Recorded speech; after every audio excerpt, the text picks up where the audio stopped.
Atmospheric pollution in Lydney by carry on. Lydney Town. It's a linear town based upon a River Severn floodplain. It's the main access to the Forest of Dean and the Midlands for most of South Wales. It's a popular route for HGV vehicles or heavy goods vehicles.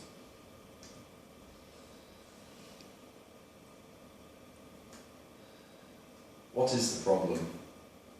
Levels of NOx gases were recorded in Lydney in 2010. They were found to be above the legal limit set by DEFRA, which is the Department for Environment, Food and Rural Affairs. There were 8 samples taken from different areas within Lydney. The results will be shown on the next slide. They were measured using diffusion tubes, which are a passive measurement, and they were cheap to run over long periods of time because they don't require a power supply. The legal limit set by DEFRA is 40 micrograms per metre cubed. Out of the 8 measurements taken, 5 of them were above the DEFRA limit, with the highest measurement recorded being 46.9 micrograms per metre cubed. These are the results that I mentioned earlier. As you hear, each site was given a different code, LYD, and then a numerical code. There's 1 to 9, with 7 not being recorded for some reason. Not sure why, I'm sure there's a reason. Different locations are shown here, and the relevant exposure, which is measured in micrograms per metre cubed, is shown there.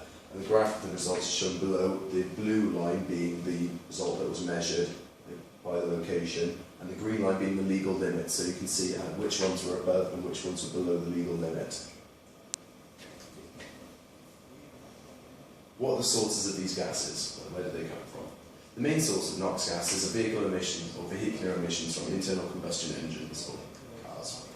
Results have shown that HDV class vehicles or heavy duty vehicles, so things like lorries, trucks, are the largest contributors towards nitrogen oxide emissions, contributing 81% of the total emissions. Results have also shown that LDV class vehicles or light duty vehicles contribute significantly less towards nitrogen oxide emissions, with a total of 19% of vehicular NOx gas volume, so things like cars, bikes, etc. Why are these gases a problem? They are harmful to humans upon inhalation of very small amounts. One example given was a lung edema at 4 parts per million, or 0.0004%. They're highly reactive gases, and they're combustible, and they oxidize organic molecules, so things like skin and organic molecules in the air. They are a reactant involved in photochemical smog that leads to tropospheric ozone and PANS. Photochemical smog is formed primarily from the reaction of vehicular emissions with sunlight.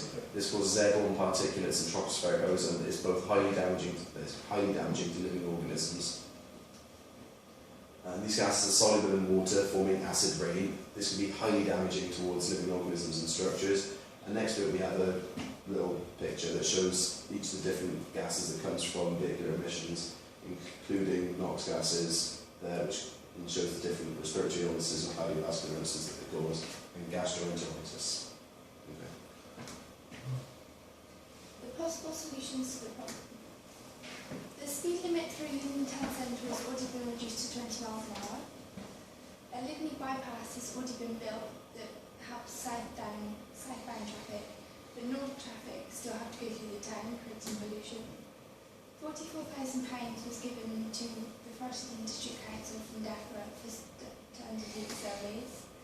The creation of an air quality management area was made in July 2010, and an air quality management area action plan was set out to make measures to include air quality. A steering group was made to drive forward the action plan and review its progress and evaluate it. And this is a map of the air quality management area that goes through the town centre. The public consultation was held in 2012 to give the public the ideas of what could be the possible solutions and get their opinions. Possible solutions include traffic calming measures through Green Road, traffic lights at Green Road Junction, road and vehicle restrictions, green travel plans, increased use of public transport, upgrade of public transport including the train station, and planning controls. NO2 still exceeds the objective in 7 areas. No other pollutants except from NO2 were above the air levels.